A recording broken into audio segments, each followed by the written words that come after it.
And it's so bright. I love it. Hey guys, it's me, Alex. Welcome back to my channel. This is my second interview, sitting here with Starr Blackshere. Hey. Cheers. Thank you for interviewing me because this is my first interview. We've been wanting to do like an interview sit down together since 2016, where that's where we first met. Do you remember much about like the time that we first met? I remember the craft service. Yeah, the craft service was slamming. Yeah. It was slamming. It was like, what's it called? I forget. Something with the M. They always. Because I researched it. I was like, yo, M&M. this food is ridiculous. That was at Pier 59. Was that the first time we met at Pier 59 Studios? Yeah. But I think that when we met, what was really cool is like we were both really clear. And I'm so grateful that it went both ways. Like it wasn't just like me thinking, oh my God, he's so dope. I would love to know him more. But it was weird. It was like I knew that it wasn't the end. Because like the day that we met, it was as if spirits had already met spirit before. It was kind of like old and new. I think that we were both extremely generous with our authentic selves, and it was so dope, and it was great to like have someone to hang out with on set. And I love how we would just kind of like groove back into like a little moment when there was some downtime and have a little snack together or something. Yeah, it helped make the day, you know, kind of go by and have fun at the same time. We had such great conversations about life, about spirituality, about, you know, personal things. It was just really great. So I'm glad we're having our own little Oprah Super Soul Sunday maybe right now. That would be amazing. let's with beer. With beer. Oprah likes tequila. I would love to see her throw one back in her interviews. Oh yeah. But I like tequila too, so. Oh man, yeah. I could do tequila. Tequila's nice. It goes down real hot. So when I met you, you were doing makeup on set for the fashion shoots that we were working. Can you tell me and my audience what your journey has been like as a makeup artist? How did you get started? And who have you worked with? Did you always know that you would end up doing what you're doing? Okay, so I can't talk about my journey of becoming a makeup artist without talking about my family background. Okay. Which basically I was raised mostly by my grandmother, and she was a jazz singer and still is, thank God. I always tell her, show us how to live. She's still in San Diego doing music and plays and all sorts of cool stuff. Oh, wow. And I love that because you're part from a creativity family. Yes, super creative family. And my mom also sang, and so I grew up in the church, and I would sing in the church, and there was a lot of fashion shows and pageants that were happening locally at the time, and I would sing.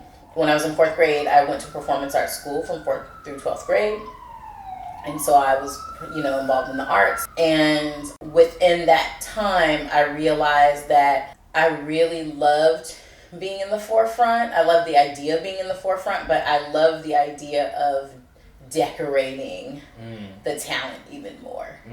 So I love the idea of like doing their hair, doing their makeup, and I was offered, I remember my senior year, I was offered to be in The Wiz and to be Dorothy in The Wiz. Oh, wow. And my grades weren't really that good. So I remember the producer of the show kind of saying like, listen, like, I'm trying to justify making you the lead, but your grades is struggling right now.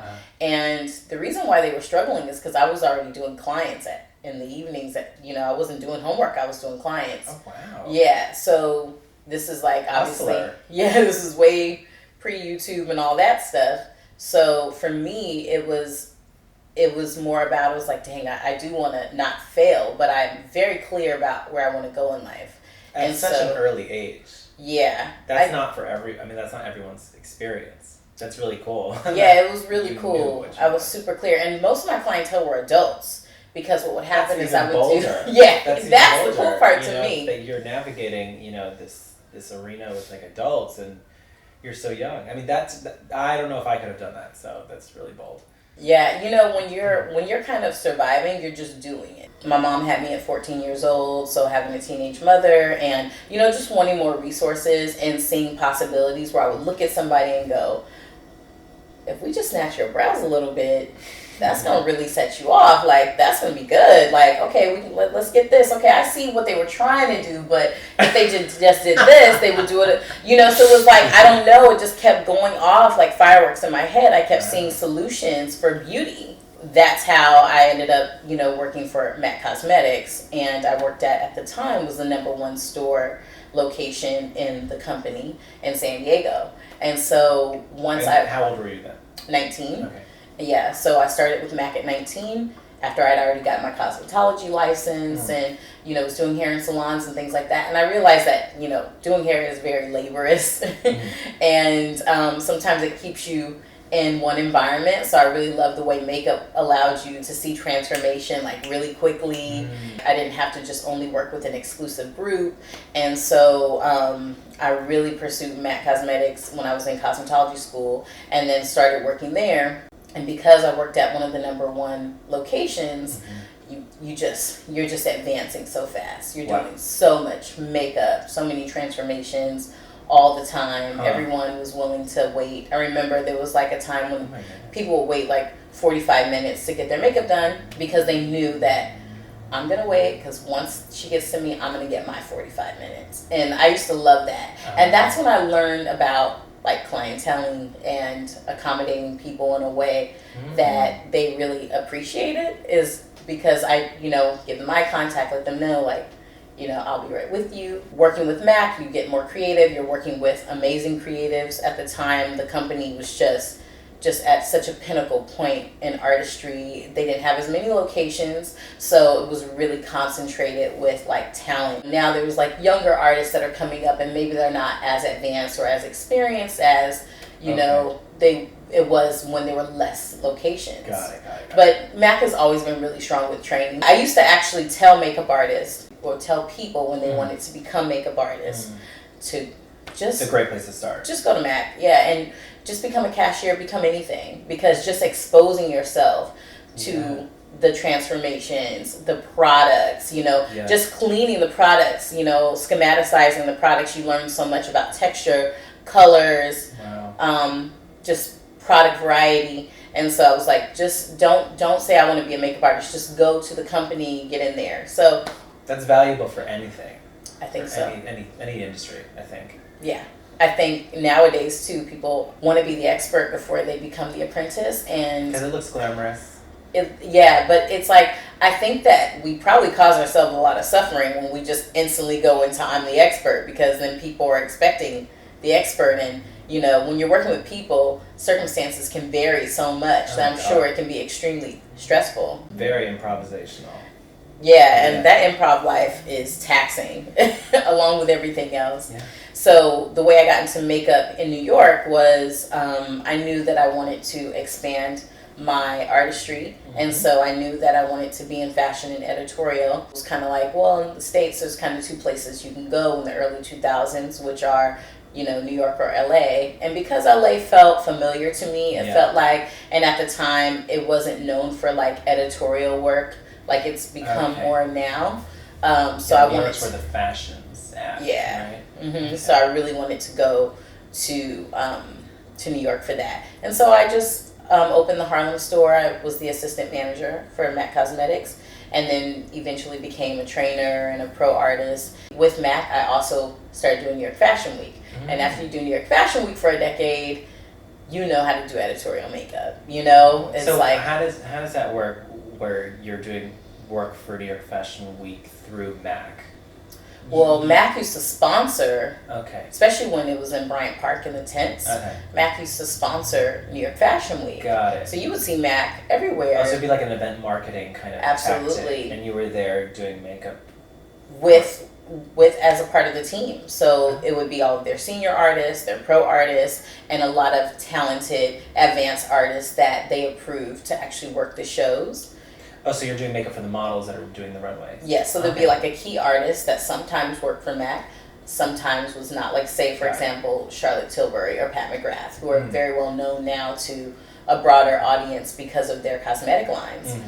They would key a show, and MAC artists would support. The model would come in, the first model that would arrive, kiss, sit down, do a demo, you watch their work, And you're basically watching the I demo see. happen to then mimic it on the models as they come. And of course, we're not as fortunate as the key artist. The key artist gets like a nice 45, schmooze, makeup application, you know, they chilling. And we're like, it's like slamming, yeah, right? You gotta get those models out. Yeah, so, but the beauty of doing New York Fashion Week is it taught me a lot about trend and how trends inspire, influence, and change.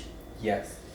And so that's a inner awareness that I have now, like especially like with doing permanent makeup. You know, there's some trends with permanent makeup, like with shapes and things, and I'm like, that looks dope, but that's not gonna stay. You know, it's not gonna stick. It's kind of like when we were all wearing like the pointy shoes or the low, you know, hip hugger. You know, when everybody used to get clowned for their muffin top jeans. You know, because it was like unflattering, but everybody wanted that cut.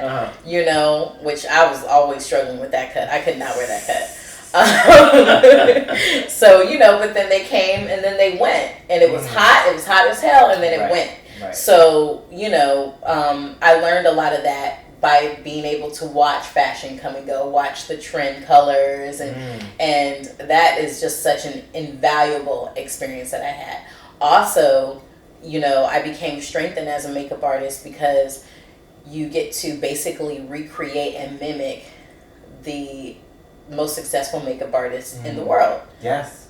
Yeah. And you are You're learning from the best. You're learning from the best. You're watching them work. I mean, it's invaluable to really see them at every angle. You basically just stand there and just like... It's got to be a lot to take in. Watch everything. I learned, actually, I had a technique for how I did it because I found that because our timing would be like you have 30 minutes to do this model and you have to nail this look and you have to interpret it to her features. The shape might really pull out, but how it pulls out on like say an Asian eye versus an Eastern European eye measurements, or a Nigerian woman was like different. Okay. You know, sometimes the color translation would be different, so you have to get in your kit and edit, but still like kind of create that same feeling and that same shape for her.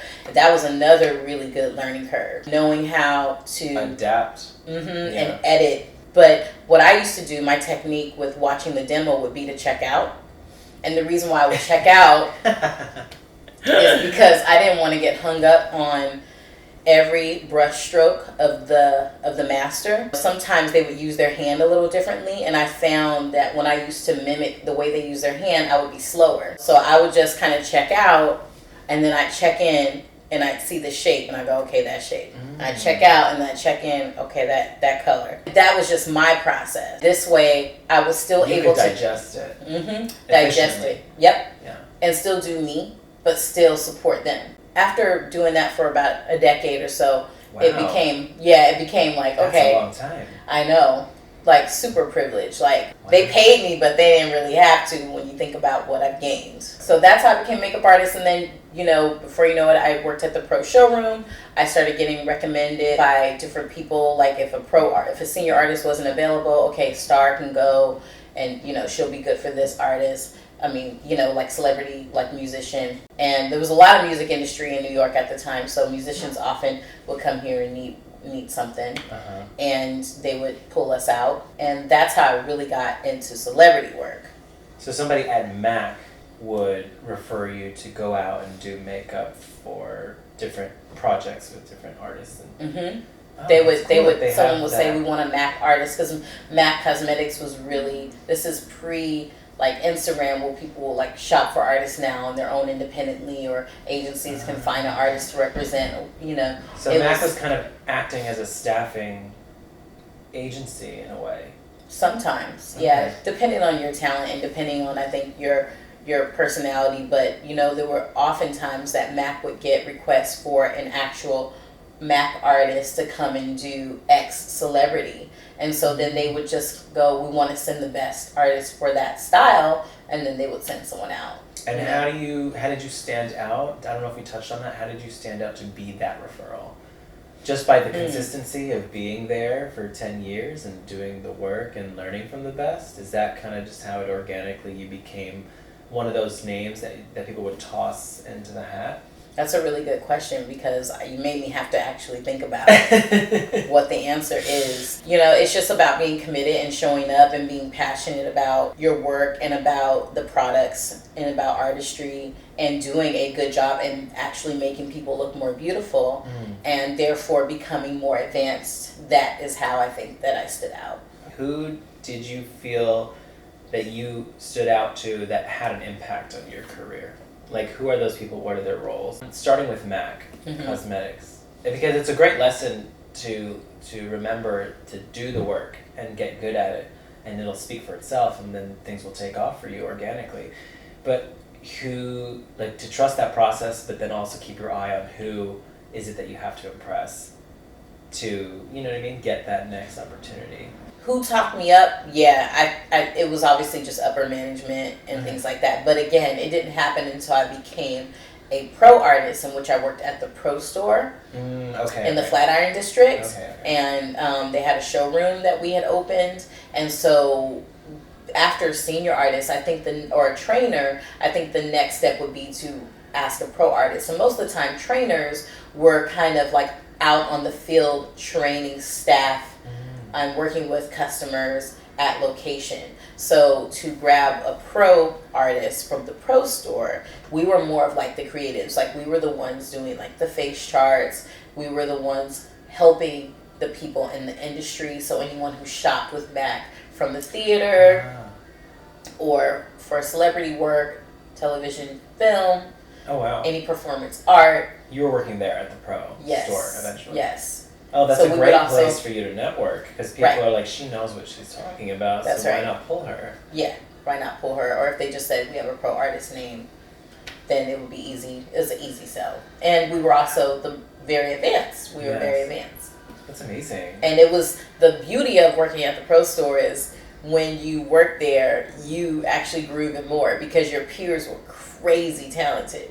So it was like, the next of the next, you know. And they always talk about that in those, like, you know, development, you know, materials where it's like, you know, being surrounded by like the best is gonna influence your performance as well. You know what I mean? You're gonna just rise to that. Yeah, level. It definitely trains your eye to see what good looks like.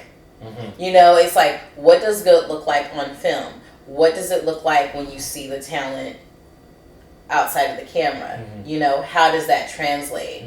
Is it super powdery when you see it outside of the camera? Is it just as shiny in real life as it is on camera? Is it, you know what I mean? So there's all these little nuances that you have to consider when you're working with talent. Like, how's the product gonna wear? How's it gonna last? Like, we would do Broadway Bears. You know that? Yes, you know, and it was like glitter, and, you know, we put stuff on them that is like, sorry, you're going to hate me tomorrow, but when you perform, the glitter is not going anywhere. Like, you know, I'm sure there's a bunch of horror stories if you find anybody to interview with Broadway Bears. Like, you know, they probably hated us the next day, but loved us in the moment because the show went out without a hitch. Yeah. In artistry, people are becoming their own self-made entities. And so there's less teams. And even though there's so much to look at and everyone is showing their process now so you can grow independently, I truly miss that camaraderie amongst artists. And that is what I hope to create someday. That growth and that fun and camaraderie and like just speaking the same language with other artists that are doing similar things as you is just invaluable. So did you have any fears or doubts about entering the beauty industry?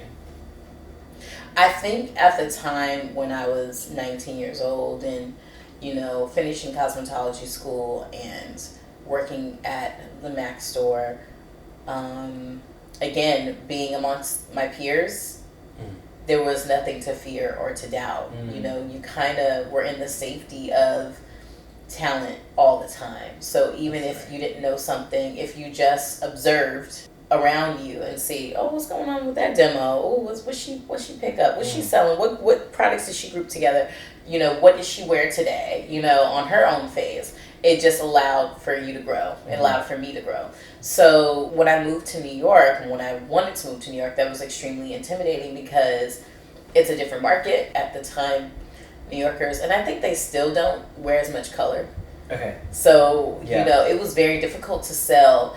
You know, New Yorkers want to talk about this peachy blush over this peachy pink blush over this peachy coral. And it's like the nuances of like the subtleties of a shade is how people want to talk about makeup in New York. Oh, okay. You know, and Cali, it was like, which one's shimmering? Where do I press that down? Okay, what can I put in the crease? Okay, 4 colors in the crease. Wow. Okay, this one here. Okay, this one there and that one there. Okay, you know, like all that you see on Instagram, they've been doing that. Wow. Like that's, you know, I don't know if it's car culture, sunshine, the colors translate more, a different lifestyle, maybe being more relaxed. You know, like New Yorkers are more on the street. It's more pedestrian lifestyle. So when you're behind your shades and your vehicle and you're jumping out at the time with your Juicy Couture outfit and you're chilling, you know, it's okay to have a beat eye and, you know, a matte look. But, you know, in New York, it's like, what you doing? You're doing a lot. Right. Like, just put on like the most perfect lipstick and a little something, and where's your neutrals? So that was a challenge. And then walking into, you know, makeup artistry outside of a retail store or company or entity, the challenge was, and it still is, I can't even front, like that challenge don't stop. That's why it's just sometimes exhausting, and maybe when you start interviewing more makeup artists, they can identify with that. But you know, just keeping your kit current, having everything you need, not having too much where you can't even carry the dang thing around, being organized, being ultra organized.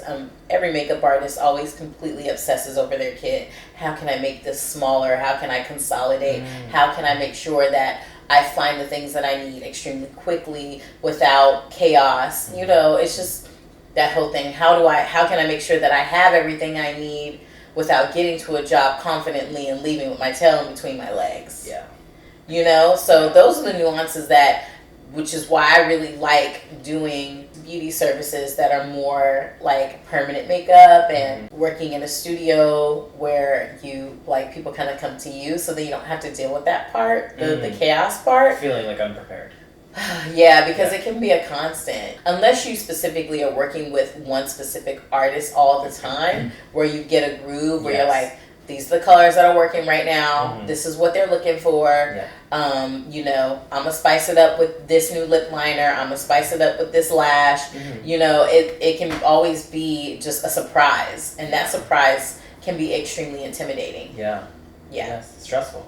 Yeah, and I find that, you know, television, film, and celebrity are different than, you know, your community. Your community is going to be more forgiving. They're going to be like, okay, is this what you think is hot? This is popping? Okay, cool. But celebrity is like, they probably already buy or own the more higher end product lines. You know, they know what's going on. They've actually worked with a few makeup artists. That makeup artist swore by this. That one swore by that. So by the time they get to you, they're trying to see, well, what you got that you're talking about, and how are you delivering your work and your artistry. So I think that to me is constantly intimidating, and it probably is for most artists, and that's how you stay on top. That's how you keep that edge, because you can't get comfortable. Believe it or not, it's like things can look dated and your techniques can look played out. And it can be just the process of how finished someone's skin looks or doesn't look. It can be like, you know, back in the day it was all about looking super matte, and you would have your contour and your highlight, but everything was really matte.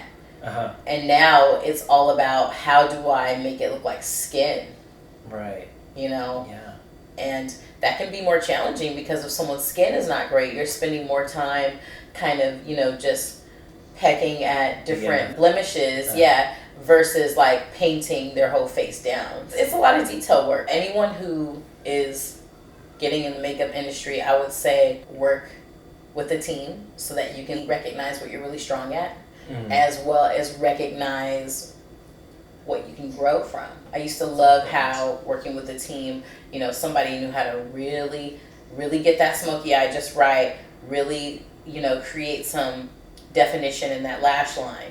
And those are just the little jewels that if you're working within teams, you can start to grab hold of a lot of people's different skill sets and vice versa, and then you all become stronger versus just staying independent and then your style is just kind of like one dimensional or one note, or you kind of have 3 tricks and that's it. Right. And also working under people. When you work for someone, just think of it as free college. You actually can gain, especially if you respect the way they do business. That's something that is invaluable. Learn how someone who does business, it's a total shortcut.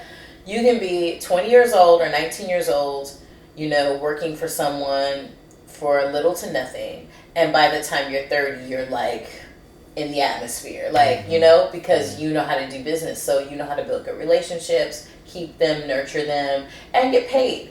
Because you can be amazing and still not really know how to get your money. I think that I would highly recommend that people try not to be so independent. Really try to connect with other people and work with them. Not just talk to them on the phone or text them a message or, you know, like their post, but actually like interact and work with them so that you get more experience. That's great advice from me too. Yay! As another creative. All right. I think it helps, and I'm always trying to do it because like now, you know, I'm entering into the lashing artistry of lash extensions and permanent makeup, and I've been doing permanent makeup for 5 years. It takes like 5 years to learn the skin. Okay. Because you have to work with different skin types: oily, aged, young, dry, sensitive, you know, and really learn how, and work with pigments and learn how is this going to pay off on this person? What happens when I put this much pressure? What happens when I don't? You know, how does it heal? My goodness. So it's all about the healed results. And that is a learning curve for that behind, okay? Yeah. It's really intense. And so a lot of people spend so much time learning the nuances of makeup now. There's tons of nuances for this permanent makeup. Right, which for me fills my spirit. And it's super, again, back to your previous question, super intimidating. I know a lot of people are teaching classes. As soon as they get a skill set, it's like, oh, I can do a one-on-one. I can teach you. I taught 2 people permanent makeup, and I told them, listen, I just learned microblading, for example, like 5 years ago, 6 years ago. I just learned microblading, so I know what I'm doing, so to speak. So I can teach you what I'm doing, what I know, and what I was offered in my class. But to be honest with you, like, this is not the last stop. Like, this will just kind of help you to be comfortable doing it, and then you're going to have to continue your education as I'm going to continue my education. But when I taught 2 people and they were gracious enough to say, nope, I still want to learn, because there wasn't a lot of classes out there like there is now, and I saw that they weren't really out on the market doing the service, I realized, I'm like, well, girl, you're not good enough of a trainer. You're not an instructor yet, because if you were, they'd be out there posting models and clients and stuff like that, and you too. And so for me, what I know now is that my first class wasn't really that great, and so it was hard for me to trust that process. You know, it was like, okay, I'm gonna do my immediate client. Okay, nobody said anything to me. No one complained. Okay, okay, good. Like, no bad calls. But my nerves were messed up, and I think it's even harder for someone who's been known to be advanced to then go to something new and do it more permanently, because then people are like, this all you, boo. This right here you did to me, this you. Like, so now what? You know? And I was always afraid of that humbling experience of disappointing someone and yet not really being able to do anything about it. Because with makeup, it can be like, oh, I think I look a little pale, look a little light, or... It's a quick fix. It's definitely a quick fix, or it's a, you know, at least it can be fixed. But with permanent makeup, sometimes things cannot be fixed. And then, you know, I'm learning how to train my customer. Like, I've learned, like, just this week, I've been processing how I have to allow myself to build my work. Because, like, with most permanent makeup services, you get the initial service and then you come back for a retouch or a perfecting service. And sometimes that can happen 2 times after the initial. But the value in that is that you can build the dimension of the work, and you can start with a gentle effect and then allow it to build up, right? So if you can see how certain strokes or certain colors heal the skin, then you can emphasize that, or you can add more around it, or you can add more depth in the middle. But when you're just trying to get that pow the first time, sometimes it just heals just too heavy. That's where like permanent makeup and the artistry of it is going to continue to evolve and get better. In the next few years, it's going to get amazing because people are starting to work more with machines. I, as well, am working with machine now, or device, as we call it, and it's starting to look more like makeup. And you're starting to be able to do more, and people are starting to learn how to work with the skin and be gentle with the skin. But same with lashing. Lashing is like super tedious. It's like hand making fans, and you can make the fans a certain density for this area and then wider for that area, and the diameters of the lashes are different and the lengths are different, and there's just all these different things that you have to learn about it. So I like that I am learning new skill sets because I know that keeps my brain sharp, and I know that it really makes me a beauty expert because now I have so much experience with hair, with my cosmetology license and all of my hair background experience that we didn't even cover, and then then the makeup artistry, the fashion, editorial, the celebrity piece of it, and then going into lash extensions and permanent makeup. It's like I feel like it's kind of like a full circle. Like I feel like it's the right time for me to do something that's just way more advanced. And it's scary. Yes, every time you start something new, it's always scary because you don't want to fail at it. You don't want to disappoint. And I'm at the place now where, I'm also having to allow myself to humbly not make so much money. Okay. You know what I mean? It's like you have to take the L on, not making the same amount of money as someone who's been focusing on doing that service for the past 5 years. That's where I'm at with my videography. Right. There's people that have been doing it way longer, And it's like if you weren't focused on that, then you have to get good. You have to get to excellent, where no one can rock your confidence. No one can rock your concentration. You know what you're doing. And there's something about the energy of that people recognize when you know what you're doing. Like you walk in, the way you set up, the way that you direct, the way that you're ready is just different than someone who's thinking. So I'm practicing getting out of that thinking space with what I do and getting more into flow. Like when I'm gonna approach someone with their eyebrow shaping, and there's no thinking. I'm clear. This is what you have. This is what I can do with it, and this is going to be the best for you, and this is going to enhance you. And that's why I'm really grateful with permanent makeup for the powder brow technique, which looks more like when you just tint your eyebrows, except it actually stays. And I love that too because I'm all about that get up and go life. That is a very comfortable space for me because even in school I did a lot. In art class you do like stippling and hatching and all of those things I do with a device, and that is a really great space for me. But then there's this new realism thing that I'm trying to practice where you're doing like realism type brow strokes within someone's brows. You don't want to go too far out of the border because then it's still not three-dimensional so much. It's still flat on the skin and healed in the skin. But just the act of doing it is a whole different muscle memory, movement, body, the way you hold your body. And I'm just like, oh Lord. And I'm just trying to stay encouraged because I know that if I don't allow myself to do it, then I'm going to fail because I didn't practice, and other people are going to win.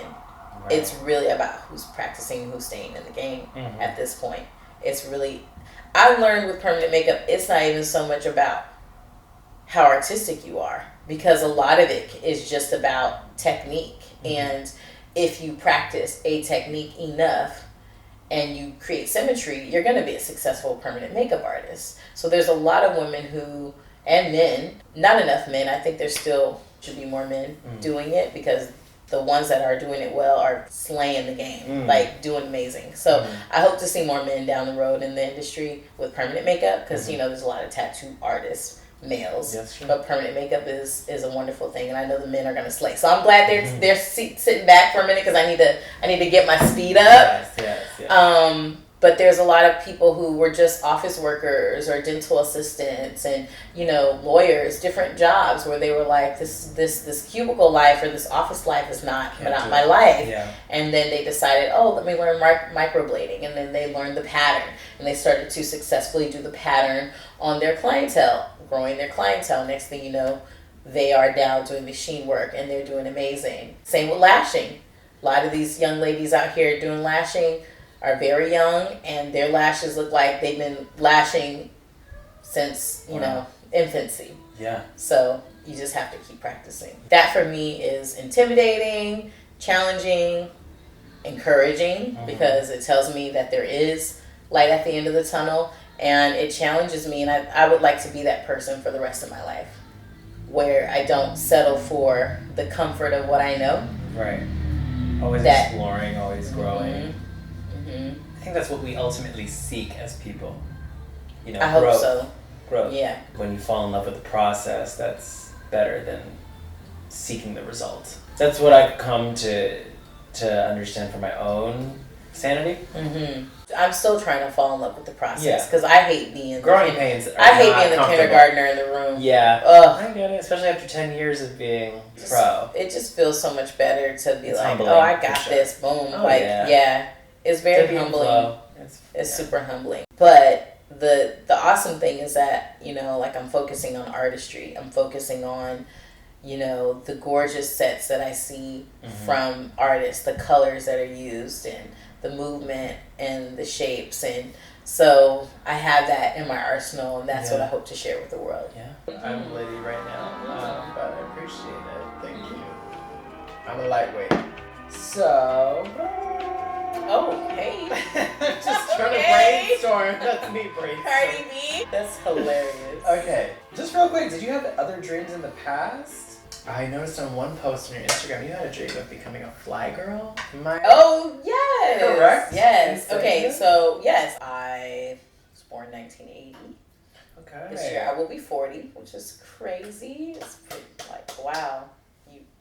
Happy to be alive, but also damn, I'm not the young girl in the room anymore. I'm feeling that because 30's around the corner for me. I don't know. When I was 30, I still felt like the young girl in the room. Okay, now it's no, girl, you're too. a full-fledged grown ass, all the way an adult, and you can't play young anymore. So have it together and have it figured out and have it sorted out. And if you don't, go over there and do you figure. That's how I feel. Well, in regards to Fly Girl, I never committed enough to dance. Like I've committed to beauty. Okay. To consistency.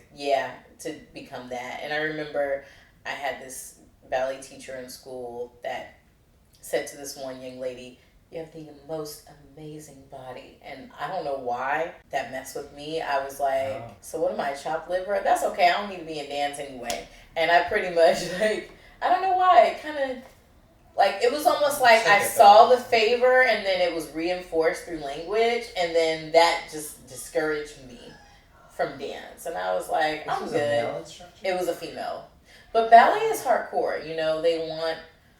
They like certain bodies, especially then. Now there's more diversity. There's more, this one can be a ballet dancer and that one can be a ballet dancer. But in the 90s, it was you have to be this rigid. Figure. This is, super rigid. And it was a discipline. And for me, I was like, that's okay. Yeah. So I wanted to be a fly girl. I wanted to be, I wanted to do this. I wanted to kick. I wanted to have on biker shorts and, Doc Marten boots and stuff. But again, what I said earlier is that you learn that things change, and that moment is just a moment. It's not going to be forever. So when you're a kid and you see dope fashion and movement on television along with comedy, you think that's going to be forever. There's nothing wrong with this. This is going to be forever. And then you realize it's no longer syndicated. It's gone. It's something else now. We got to look for the new funny. There's a new brand of comedy. There's a new brand of dance, So my final question for you is, what have you had to unlearn in your past in order for you to be able to thrive in your present and future? That's a really good question. And I'm glad that you ended with it because that's a powerful question. It challenges me and it makes me have to really focus on. Question. Yes, it makes me have to focus on like, what was that? What is that? Well, because there's people out there struggling with things, and I feel like Yeah. it's helpful to touch on that. Yeah. And show them that there's something on the other side. Well, I think, in this human experience, depending on your household that you grew up in, the school you went to, the economics of the country at the time, it's like there's so many things that make you tell yourself a certain story about your future. And really, the present oftentimes doesn't reflect what the future holds anyway. And so just having foresight, I think, is a thing that drives me now. Unlearning like the limitations in my mind about what I knew from my past. What were those limitations for you? I'm still working on it. It's like right now. Me too. Right? The stories that I've told myself in the past is that this is good enough. And sometimes when you're overconfident in something, it's just not good enough. I know that sounds crazy. Like most of the time people are like, I told myself I was good enough. Well, that wasn't my issue. My issue is more like, girl, you good, you're amazing. Look at you. You're like child prodigy. But it's like, no, you can't get lost in like the ego of that or whatever that is. Yeah. Yeah. Don't be complacent. Stop being so satisfied. That's my journey. Keep thriving, keep driving forward, and continue to learn and grow and see where it takes you versus falling back on your mastery and saying, good, I'm good here, this is good. Woo. Yeah. Somebody, give me a grape, drop some grapes over here. Like I'm here. Come bring these leaves and get this fan because I have arrived. Yeah. I moved to New York. I had like a full vision of what I wanted to create, what I wanted to gain, what I wanted to do and learn, and I did all of it. And then it was like, oh, I'm not a millionaire yet. I've done celebrity. I'm like, I checked my phone. They got me traveling over here. They got, can you be in this country at this time? Like, passport is stacked. I've done everything. And then even to the point of like having my children, I remember saying like, Lord, please, one day when I want to do it, let that be possible. Like, because there was so many years of like closing your womb, like pregnancy, no nothing, please God, no, I'm just moving forward. I don't want this. I don't want, yeah. And then, but with that energy of just being so close, I was like, but please God, like seriously, no, for real, like when I want to do it, let me do it. You know what I mean? Like, let me do it. Yeah. And so, even that became a dream realized. But then it was like the work is not finished. The goalpost went over here. For me, it's a constant unlearning process of complacency. Like, get out of your comfort zone. It's not safe there. There's no growth there. Yeah. And you get bored, I feel. It can be or it can't be. Sometimes it's comfortable. The long game is about challenging and expanding yourself, especially like when you have, like, for me, like having dependents. It's like, I need to grow so that I can teach them along the way with challenging myself instead of stopping at a certain point and being like, I'm good. Y'all see me, mommy's arrived. I made my career. It's like, no, I'm making it every day. I'm making my day.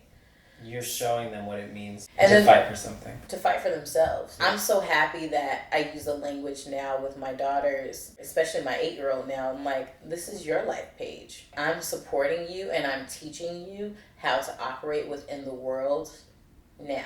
That's my job right now. But the decisions that you make today and what you're doing today or not doing completely impacts your future, not mine, because I'm creating my own.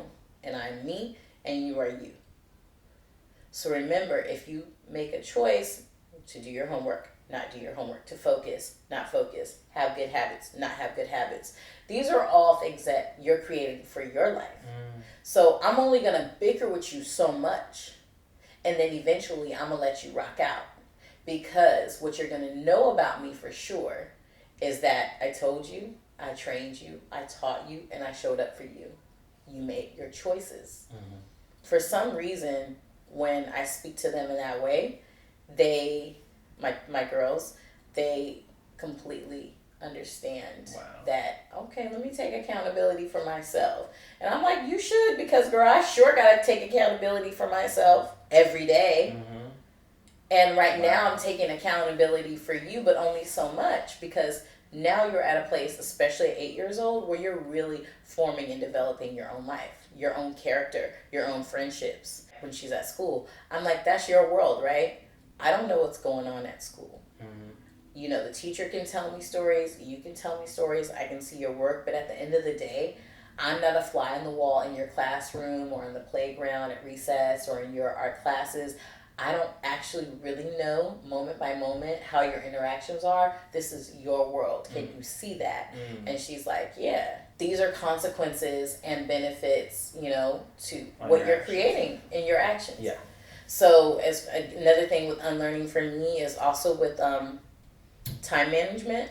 Mm-hmm. You know, I grew up with a grandmother who, I mean, it was like chaos in the morning. She's screaming. Like, we racing down, it's very Cruella de Vil, like, it's very race down the road, like, flying out, the wig about to fly off, and just trying to keep everything together, you know, so those are the habits that I learned as a kid. Okay. Oh, we got time. Now I've learned that structure is helpful, and I've had to unlearn loosely being able to arrive or get to that project when I want to. I used to think that, I'm gonna make that happen. Now I'm more goal oriented and I have more processes as to what it looks like in 3 months from now or 1 month from now or next week. Wow. I had to unlearn the procrastination and the complacency of lack of time management and structure. And so I wasn't raised with it so much, and I had to work really hard in my adult life to do that for myself and therefore for my family too. It's amazing. Yep. That's something that I'm constantly working on myself. It's crazy. It's a hard one. It's a hard lesson because if you spent 30 years learning that, how long is it going to take you to operate? How long is it going to take you to not operate that way? Yeah. It's such a focus. It can be extremely discouraging when you're in that moment and you're flustered. It's a lot of energy. Yeah. Yes, that's the word. It's energy because you don't know how to really do it, but you know that you must. Yes. So it's like a constant, like little practice, a little edit. I'm navigating that myself. Yeah, a little edit. With the Pomodoro techniques, putting myself on 20-minute timers. On one task, giving myself 5-minute breaks, break it up. Yes. You know, little things like that. Starting to use Google Calendar now more. Yeah. Just to kind of structure my week instead of just being like, okay, what do I have to do Wednesday's coming, right? Yeah. You know, it's like just to have maybe planning things the night before. That's something I'm also working on. So there's a lot to productivity that I want to get better at. Yeah, and you mentioned like our devices. Yeah.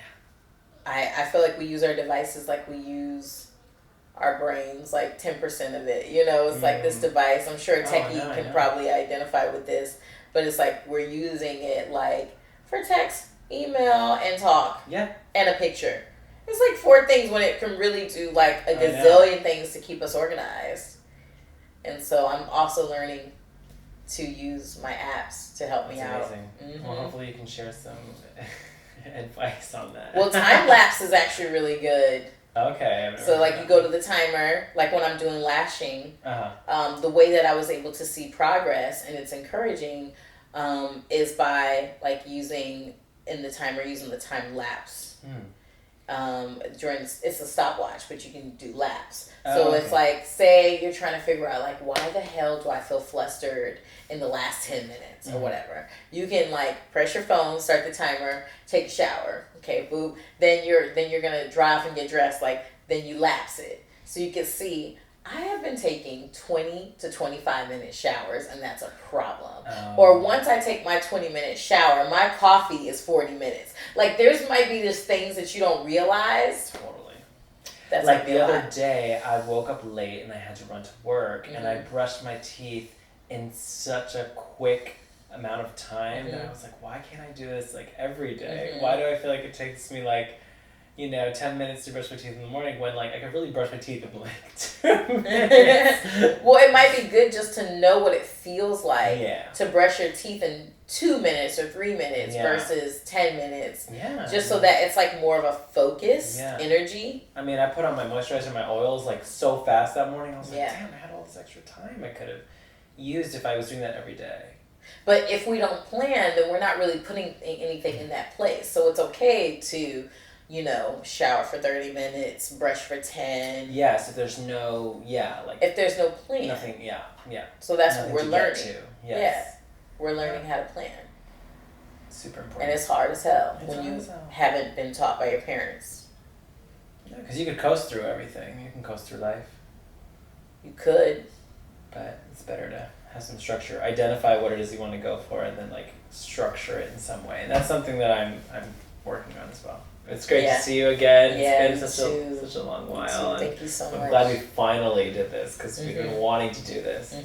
So this is awesome. And thank you for the beer because that really helped. Cute, right? I know.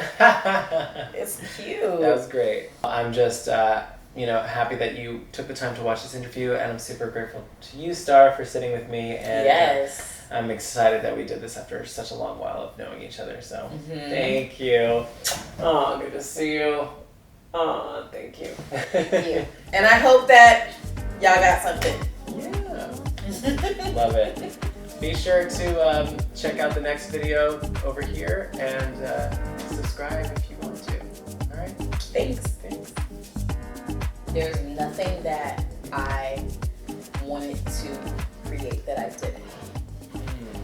So now what I'm doing is focusing on the confidence in that.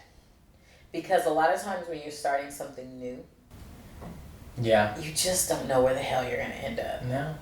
You're like, I'm hoping for this, but I really got, you know? And I've been doing so much of that lately. Yeah. That I feel like it's piled up, that fear.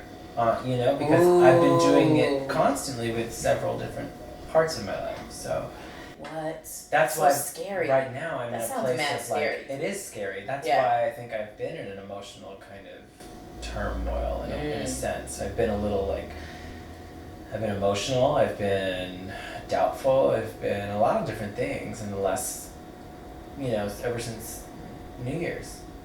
Because I'm like, I know that there's things that I want to go for. This year, this is currently what's happening. Yeah. Because I've started a couple new ventures in the last couple months, and I've shifted and I've made shifts, So I understand that fear. And there's uncertainty. There's a lot of uncertainty in that. So here's the certainty, though. And this is what I'm counting on. This is what I'm banking on right now. Is that when I really reflect back on everything that I said that I wanted to do or wanted to create, and I'm talking about like anything in finances, anything with my children, anything with my career, anything with even the environments I want to live in or work in, the type of people I want to work with, the clientele I want, I have literally created it all.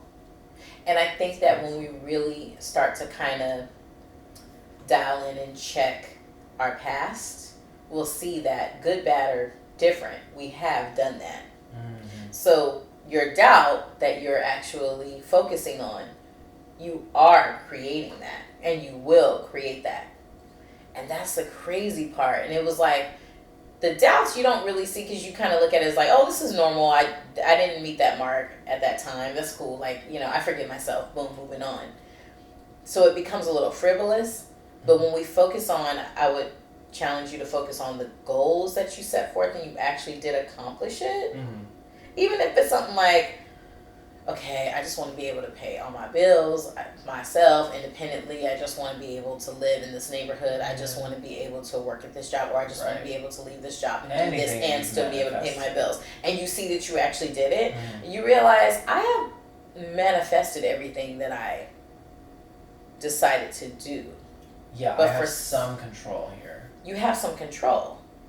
But I think what we have to practice is actually believing the things that we created already and use that as like a history and use that as fuel. So that's what I'm doing now, because right now I've made some big shifts and I'm like, I don't know what the end game looks like because this is all new and I don't know what the hell the end game looks like. But if I look at my past end games, I see that I said, right, so now that's what I'm trusting. I literally, like, that's this week, fresh, hot off the press, like, practice and realization that I'm nurturing within myself. Because, you know, again, being the expert, being known as someone who's masterful at certain things, and then diving into new skill sets that I'm not the master off the gate, it's easy to get discouraged. Yeah, but you're more forgiving because you understand the process.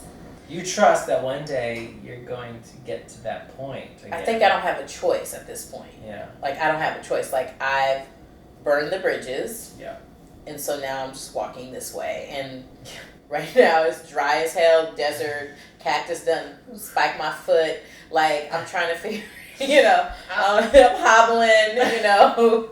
It's like, but I'm deciding that north is the way to go. Mm-hmm. I'm following the North Star, essentially. Mm-hmm. And saying that I'm going to get to that space that I want to be in. And it's in a lot of different categories.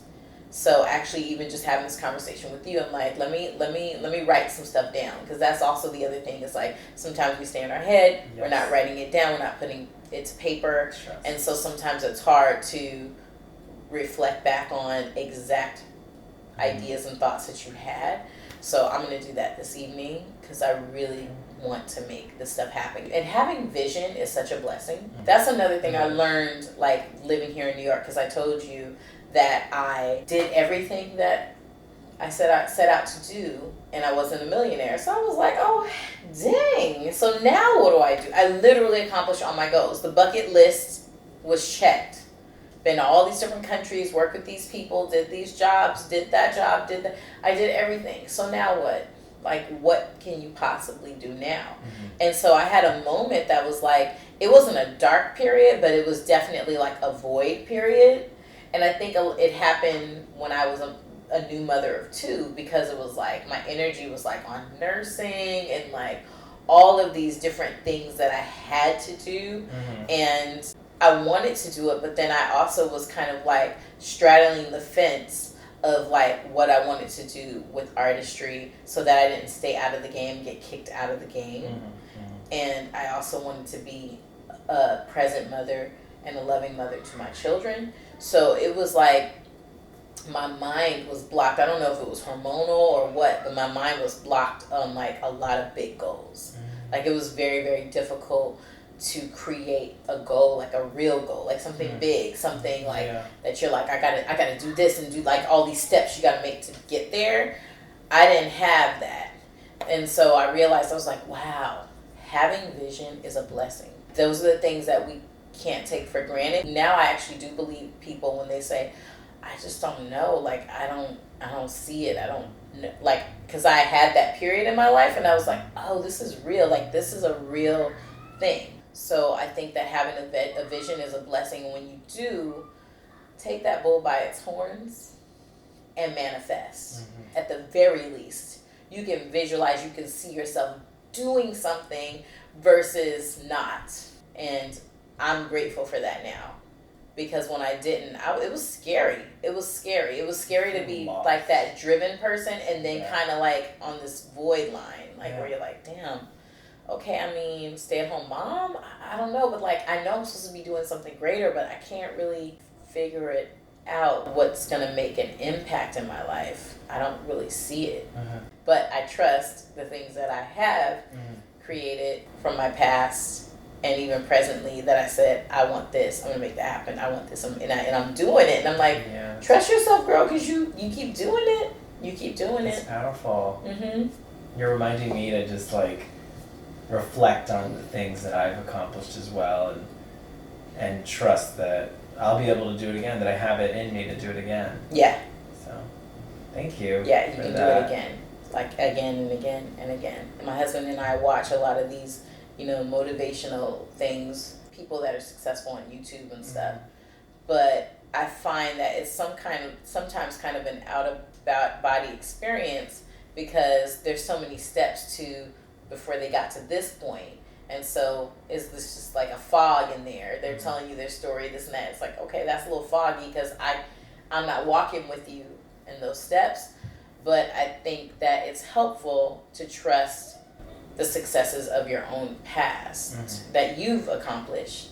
At least you know that you can count on some of that. At least that's what I'm focusing on now. I mean, I remember, this is like real random, but I remember going through Whole Foods. This is like a really low goal. This ain't the big ones, but this is just an example.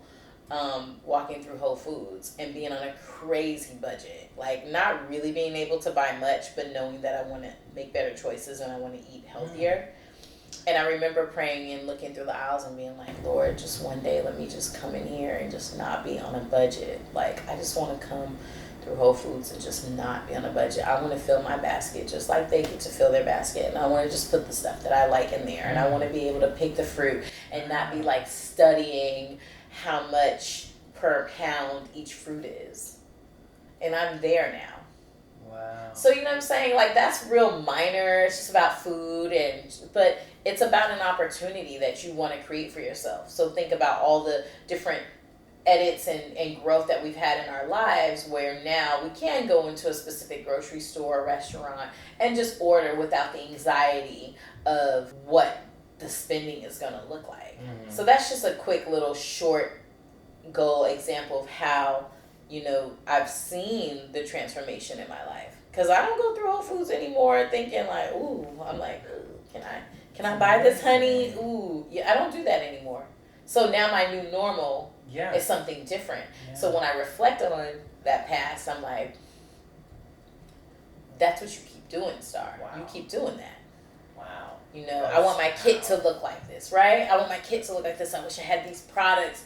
You know, like, oh, damn, it's going to cost, I'm going to have to go to Sephora and drop like $1,000.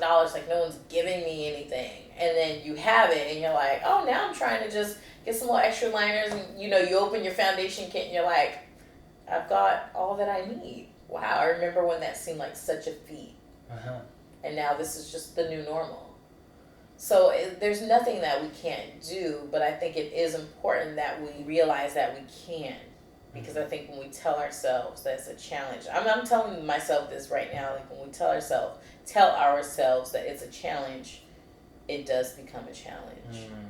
When we tell ourselves, remember, you faced these challenges before, you got to the other side, and it just became your new normal. Like, that's the new thing that I'm signing up for. Yeah. You know? I'm just so impacted by all that. Yay! So. I'm glad. That's good. It's a great reminder. Yeah, we've done some cool stuff, so we can trust that. I mean, we had an idea, we set the intention, and then we... Come on now. That's what I'm talking about. Yeah. That's what I'm... Like, exactly this. Yo, you just blew my mind, because this is exactly a manifestation of that. Yes, however small. However small. So if we stop focusing on small and doing more big, what can we make happen, right? Yeah. That's what I'm going to focus on today. Because I'm like, okay, hang on. We actually made this happen. Yeah. From one meeting years ago. That's true. And here we are. That's true. That dot was way back there. That seed was planted. So imagine if our belief system are the seeds that we plant, right? And right. When you buy them this size, they're pretty pricey. Expensive, I was gonna say. So I had to grow mine. Yeah.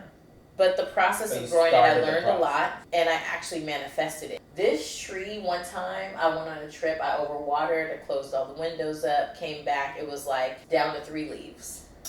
And I told my best friend, I was like, I'm gonna have to throw my tree out. It was like, oh no, it's down to 3 leaves, look. And I sent her a picture, she was like, let it dry out, let the soil dry out, don't water it until it dries completely out, and then water it again and just water incrementally. And we've been positive ever since. But I had lost all the leaves.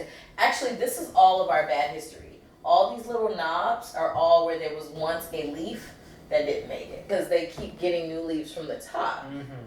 So I'm like, this tree is a manifestation of promise if you just stick to what you really visualize and want to have. Wow. And the journey is literally a lesson. Like, I'll never kill a fiddle, ever, because I know how to take care of them.